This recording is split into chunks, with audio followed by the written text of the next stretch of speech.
అక్కడ 12 లక్షల మంది క్రౌడ్ పట్టే అంత గ్రౌండ్ ఉంది.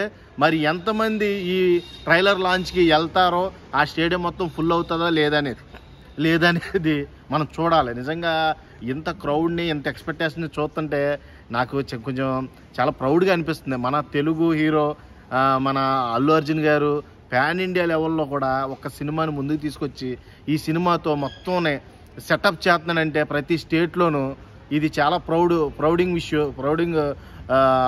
ఇదే. నిజంగా పుష్ప 2 బాగా సక్సెస్ అవ్వాలని ఆల్రెడీ స్టేడియంలో చూసుకుంటే ఆల్రెడీ గంగమ్మ తల్లి వేషధారణలు కానీ, పుష్ప 2 కానీ, ఆ డ్రెస్ కోడింగ్స్ కానీ అన్నీ కూడా కనబడుతున్నాయి మనకి. స్టేడియంలో మొత్తం రచ్చ జరుగుతుంది. ఈ రచ్చంతటికి కారణం ఒక బన్నీయే.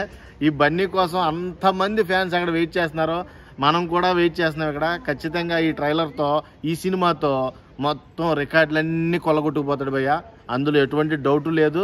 నార్త్ నుంచి అంత సపోర్ట్ వచ్చినప్పుడు మన తెలుగు స్టేట్స్ నుంచి కూడా ఖచ్చితంగా వస్తుంది.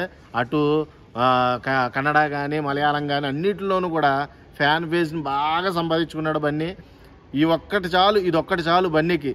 ఇది తగ్గేదేలే అని చెప్పడానికే ఈ ఒక్క హాల్ మార్క్ చాలు. ఐకాన్ స్టార్ మళ్ళీ ప్రూవ్ చేసుకుంటాడో పుష్ప 2తో.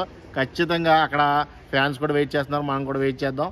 ఖచ్చితంగా ఇది సక్సెస్ అవ్వాలని మనస్ఫూర్తి కోరుకుంటాం.